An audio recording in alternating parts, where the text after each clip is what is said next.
Have you heard about Ready to Work from Absa? It's a free online learning platform that helps to bridge the gap for young people as you transition from the world of education into the world of work or entrepreneurship. Register now at readytowork.absa.africa to access and develop your work, people, money, and entrepreneurial skills. Log on to the Ready to Work platform and discover a new world. Select a learning path that suits your individual needs. Complete the online learning modules using a computer, tablet, or mobile phone. Plus, you get a free certificate. That's Africanacity. That's Absa. Hi, I'm Mizinga Melu, and this is the Absa Leadership Forum. On this program, I'll be sharing inspirational thoughts on different topics which include faith, perseverance, leadership, career, and finance. This is the Absa Leadership Forum. Welcome. I really hope you enjoyed the series that we were doing the last 8 to 10 weeks. This season, we will be talking to industry leaders, just really trying to find out how they're navigating the interesting times that we are going through, as a continent and as a nation. So we'll be speaking to exciting guests over the next 12 weeks. And I am excited today to be joined by Mr. Andrew Chibuye. Mr. Andrew Chibuye is a senior partner at PwC. And, I'm always excited when I see Andrew because he represents the youth, but he also represents the industry because he's an advisor to all of us. When you really need some support and help in your thinking to be challenged, you will go to none other than Andrew Chibuye. As we know, he's also a very staunch Christian. So he really represents the Christian in the industry. And that's what we're trying to align on this program, to say we can still run businesses, but not forget who we are as Christians.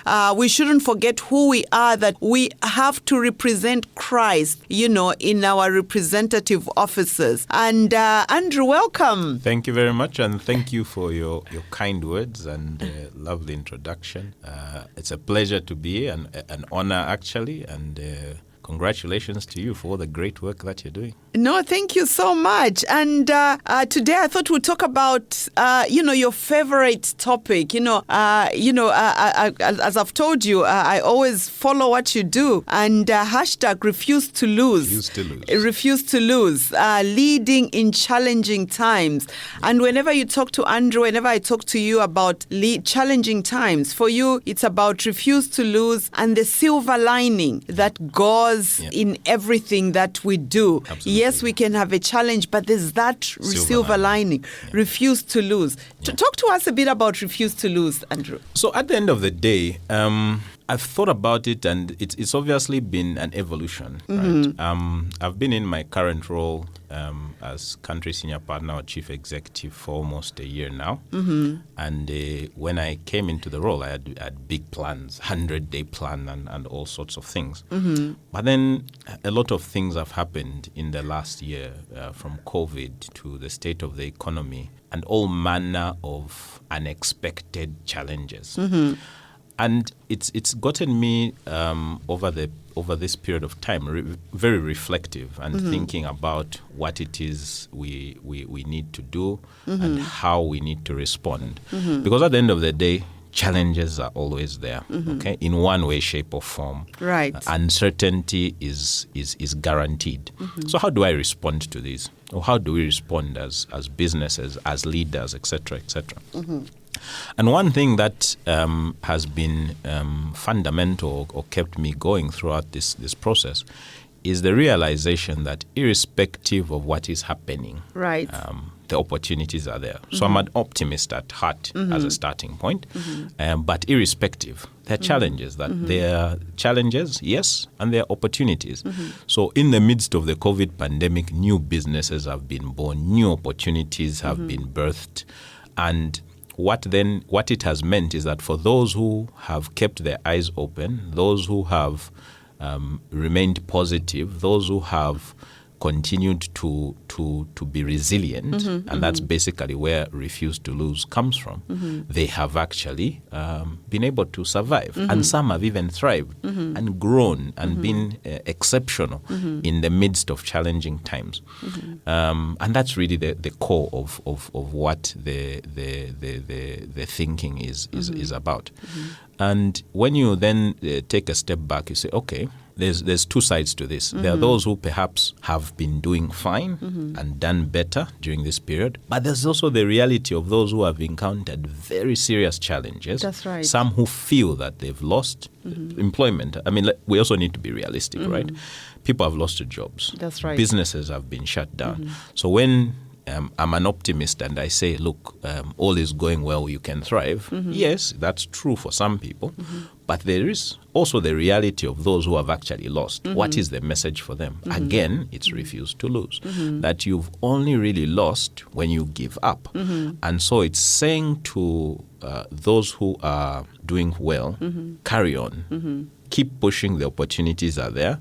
And then saying to those who are struggling, feel that they've lost, feel that there's nothing, it's doom and gloom. Look, if you try, if you get up, if you sit back and say, okay, what has happened? Yes. Okay, you start by saying, what has happened? What lessons have I learned in this process? Okay, because you don't want to learn the same lessons again in future.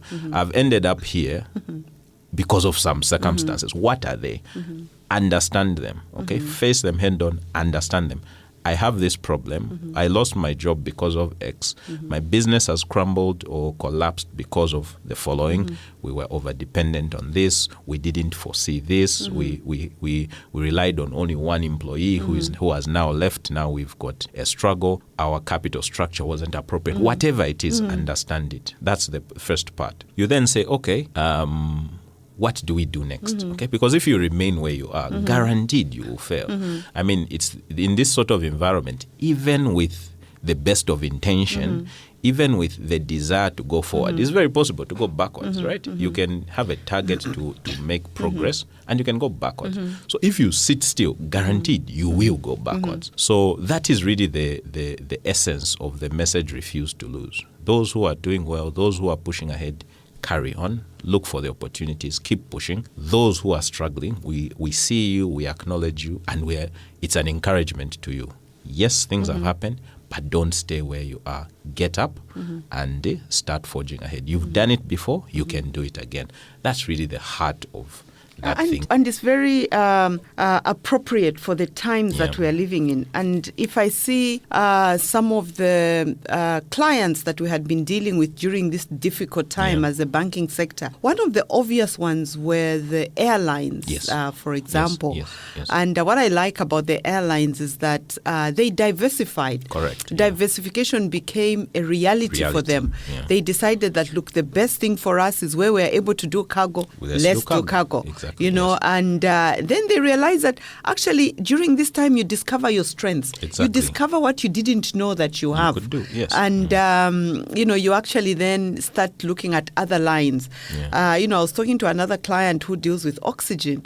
And although gas is very appropriate during this time and we are pushing for alternative energies, I didn't actually realize that the gas companies are the ones that provide, to provide oxygen exactly, to the hospitals. And he was saying how their thinking became totally different from just thinking of making money from gas, but how do they keep a patient alive? So I guess companies are thinking of diversifications. I don't know what your view is on that, how we can continue to encourage our clients out there to say, there are different ways of looking at this difficult time. I mean, and that's fundamental in terms of the enhancing your chances of survival, getting recovery, and also achieving success for those who are thriving, right? So three bits. Those who need to recover, so get up. The next bit, those who need to survive, so you are there or thereabout, you need to survive, and those who are thriving. And the issue with diversification and this particular environment is looking at what new opportunities have been birthed, okay? We are all now, by default, businesses that are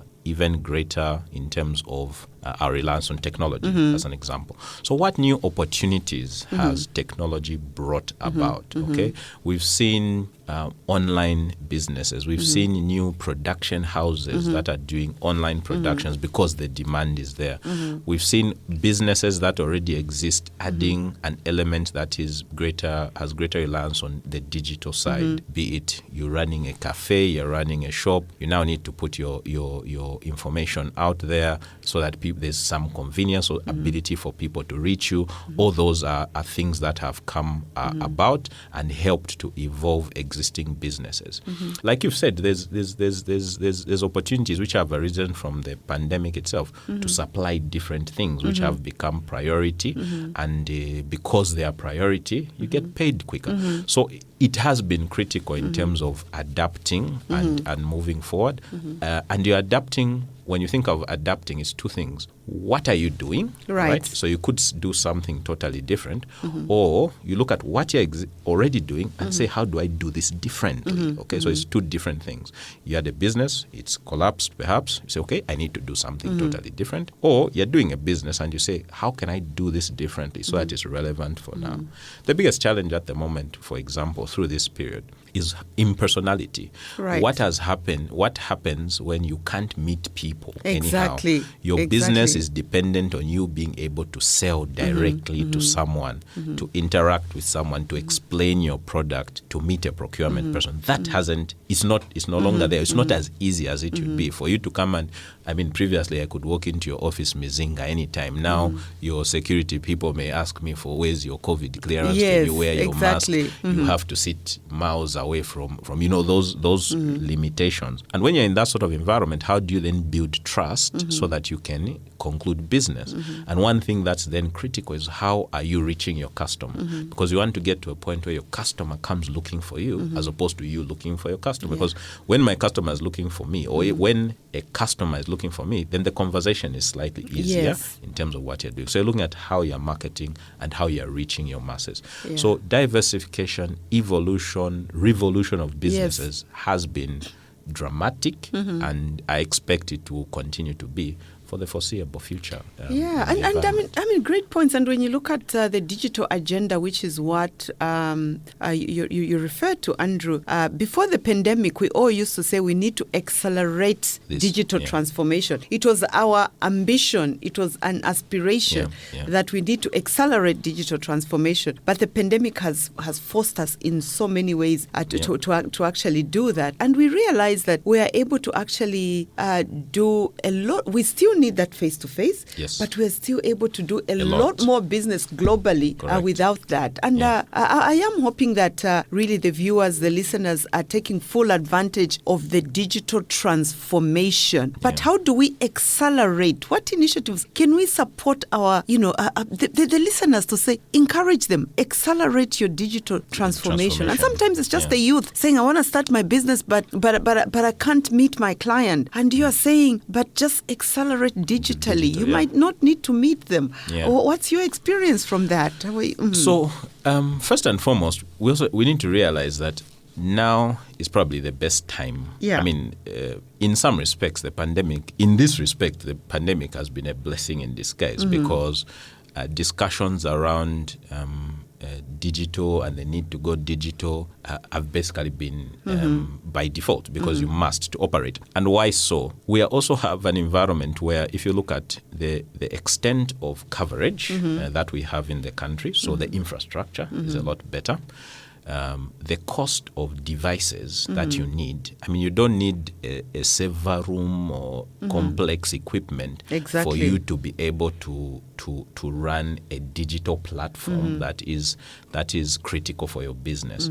So the cost is low for you to. So the barrier to you actually making those investments for you, for your staff is actually quite low. Then there's also a lot more expertise, not just in Zambia, but because of how interconnected the world is. You can log on to the website and find someone to help you design a website, find a supplier of a particular goods or service, and those sorts of things.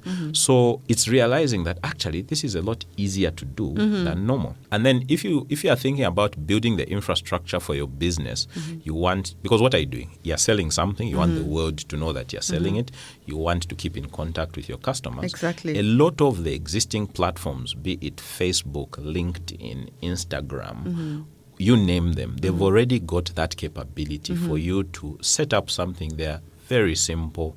Advertise your stuff, reach your people, Exactly. engage them in real time, whatever you want to do. So you don't even have to think about mass investment. Yes. Just using very existing tools, as long as you have a compelling proposition, it's very easy for you to do that. Obviously, making the investments is key. Making sure that you're digitally upskilled as well. That's something that has come with the pandemic, right? We've all had to learn new skills. We've had to learn Zoom, right? Exactly, all those things.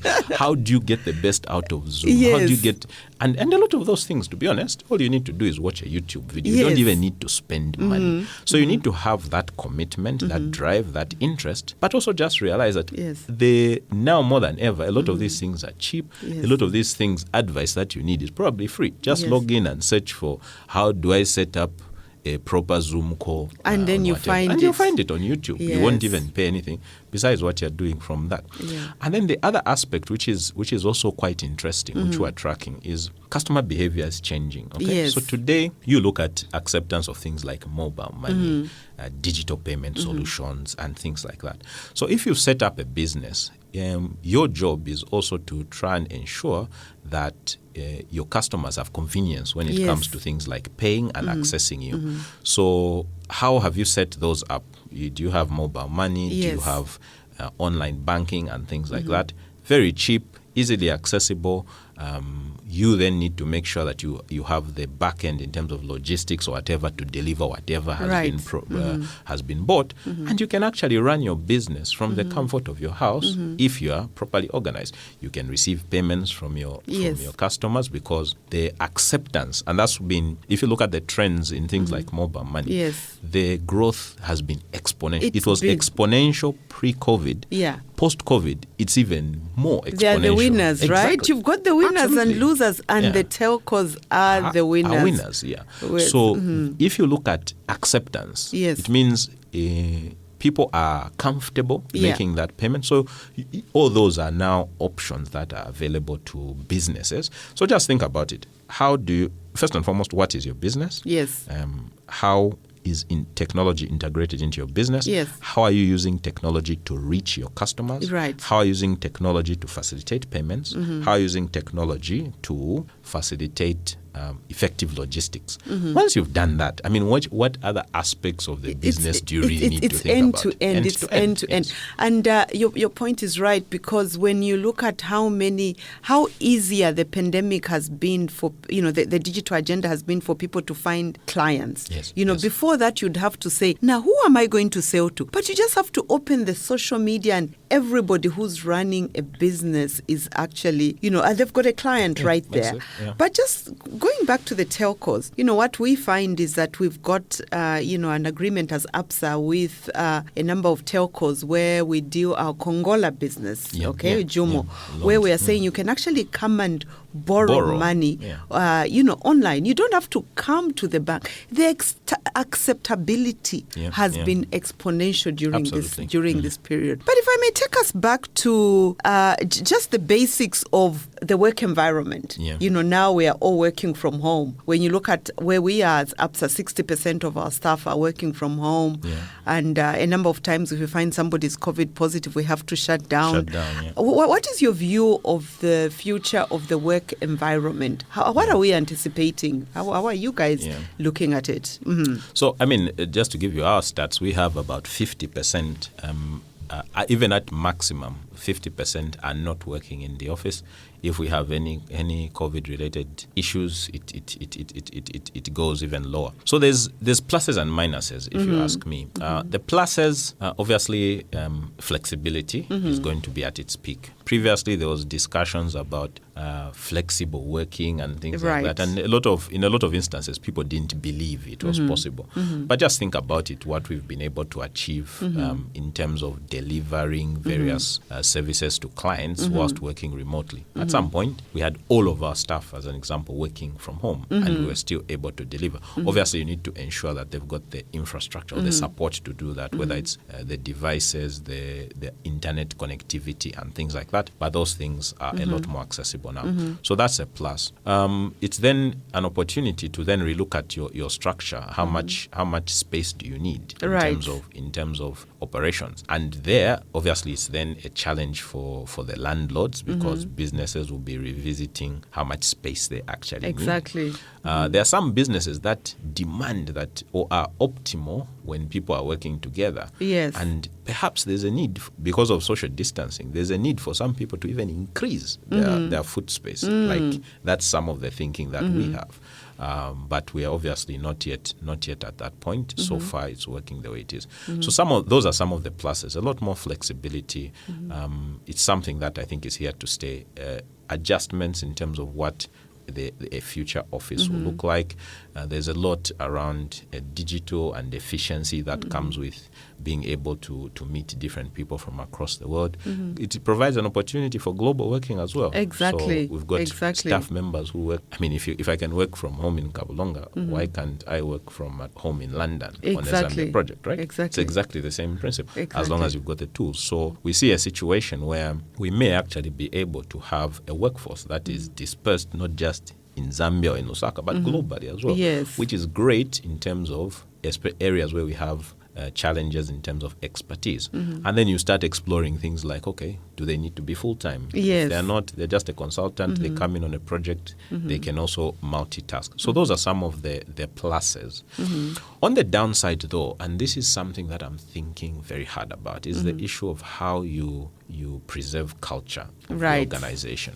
Because there's something which comes from working together, being together, interacting.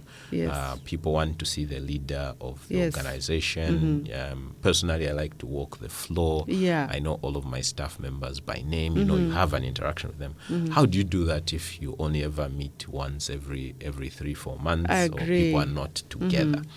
And it's still an open question for me. We're trying different things. Get-togethers online, get-togethers in smaller groups, and they're not the same. They're not the same. No, I mean, not. if I see the issue of culture is so important, and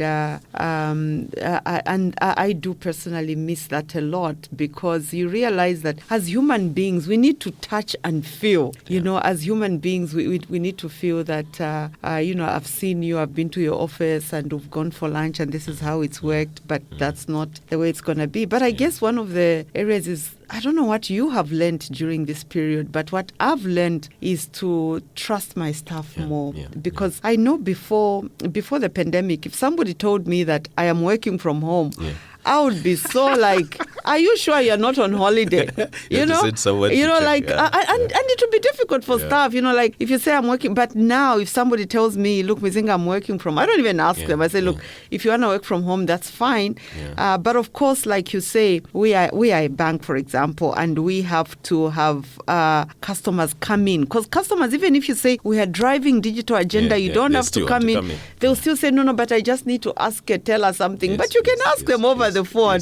But we want to come in. So that culture is going to continue being something we have to really grapple with. I mean, there's something there around driving the cultural agenda and how you stay close together or as an organization, how you build culture. How do you, for example, bring new people in?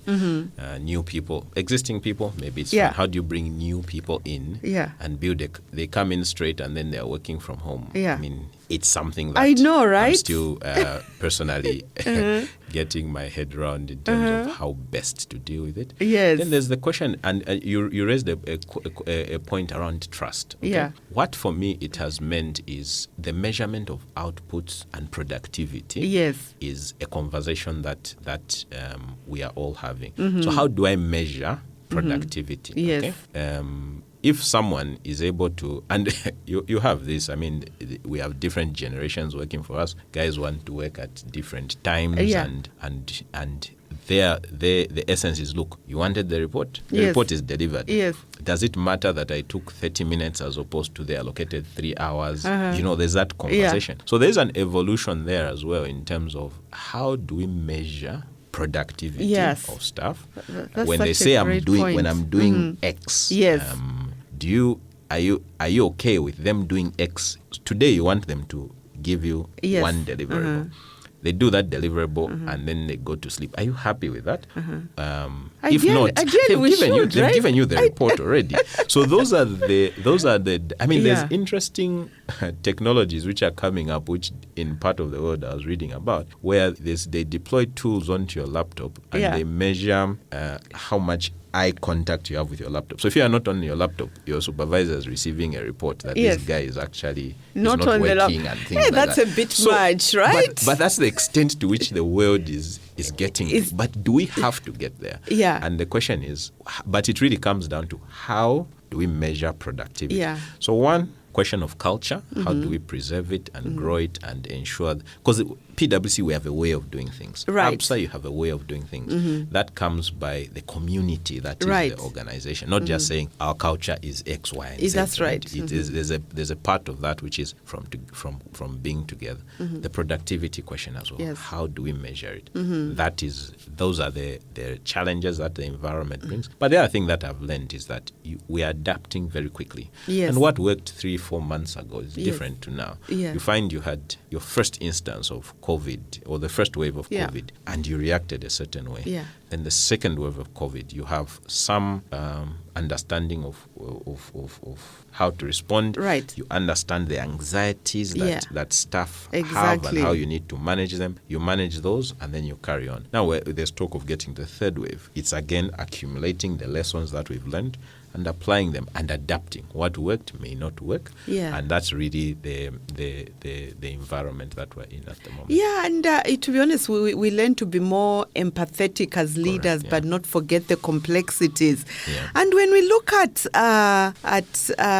everybody wants to know who Andrew really is and what's the secret of your success in the corporate world. I look at you, Andrew, and I'm just so inspired. Number one, I'm inspired by your age. The fact that we have when we were growing up, senior partners, Gray hair. Gray hair, gray hair and all that, then that's a senior part. But you have somebody who is very active, in the biking world, on the social media. I just love, Refuse to Lose. I follow that every time.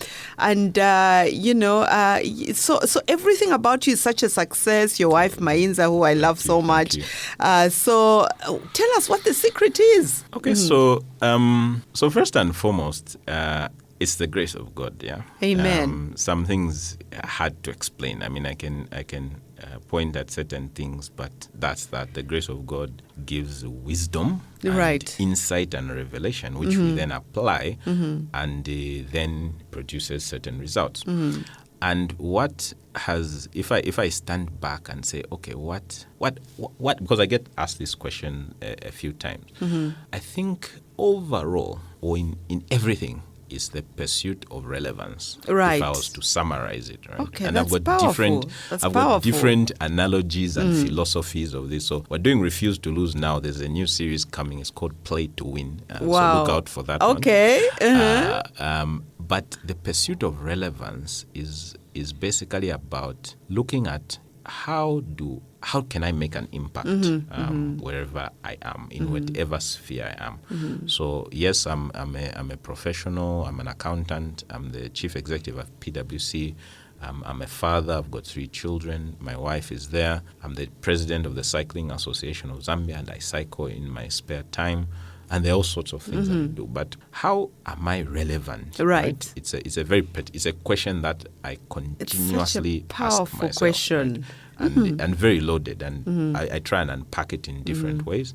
But the pursuit of relevance, when Mizinga has got a challenge at Absa, how have I positioned myself that I'm on her speed dial in terms of, Andrew, what do you think? Asking myself questions like that then drives certain actions, certain approaches, certain interactions that then help. But ultimately, what then drives that thinking and the energy, the approach to it is really the grace of God. The grace of God. The grace of God. And we really thank you that you are able to still recognize and not be ashamed of the gospel, right? Yeah. As you lead, as you even go to the greater heights in the corporate world, because at the end of the day, it is about God. And a number of our audience are actually the youth. They follow us a lot, and they just want, they always ask me this, Mizinga, what advice can you give me? What are the words of encouragement you can give them? And maybe as we also close, a lot of youth are looking for jobs now, and we just want a few tips on, if you were to say, I'm doing my CV, I'm preparing for the interview, how can you summarize all that for them so that they go away with something and say, I think this is how Mr. Chibuye did it. We can also do that. So critical, I think, is because people are at different levels, right? Right. There are those who may have worked, those who have not worked, those who have just come out of college, maybe they're looking for a job. So what advice may be for all of them, right? Or the baseline. For me, the baseline in terms of what an employer is looking for, above everything else, because now it's dynamic. You can have whatever qualification and end up, you can qualify as an accountant and end up working something else, right? Yeah. You have engineers working in the bank and whatever. So that is not really the crux of the matter. But we're looking for someone who has it's about your attitude, your aptitude, and that ability to apply initiative, right? But then when we come to the CV itself, it's really about bringing out life experiences. Now, those life experiences may be life experiences that are relevant to whatever it is you are pursuing in that, in terms of the opportunity, job opportunity. Those life experiences may be where you've worked or what you've done, all right? So some people come to me and tell me, look, I feel I'm at a disadvantage when I'm going for this job. I've never worked before. And my response is always, you may not have worked before, but what life experiences do you have that may be relevant, that demonstrate that you have the right attitude to be able to deliver? And if you are able to bring that out and demonstrate, again, relevance for the person that you are going to be talking to, then it's a different story. Then you actually not go in there saying, actually, you won't ask questions like, now I've never worked before. Will this disadvantage me? Come on, I've given you an interview. You've come this far. It means there's something that I'm looking for. Do not downplay the value of life experiences that may be relevant, that demonstrate, whether it's attributes or you have people write, I'm a great thinker and demonstrate initiative. I mean, the question is how. What life experiences demonstrate that? I think that is what I would give. Do not downplay the value of experiences. That's such a powerful point. Because we think experience is what you did to get paid. When you got paid, then that experience counts for the paper.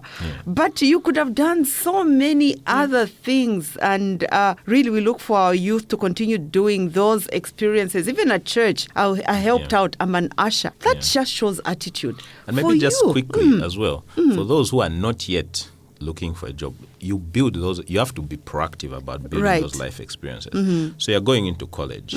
Don't just exist. Do something. You're part of an association. You're part of leadership. You're doing something. You're not working for that, but there are certain skills and attributes that you're demonstrating that will actually put you in very good stead when you then prepare your CV. Exactly. Say, I was involved in this. I drove this. I sorted out this problem.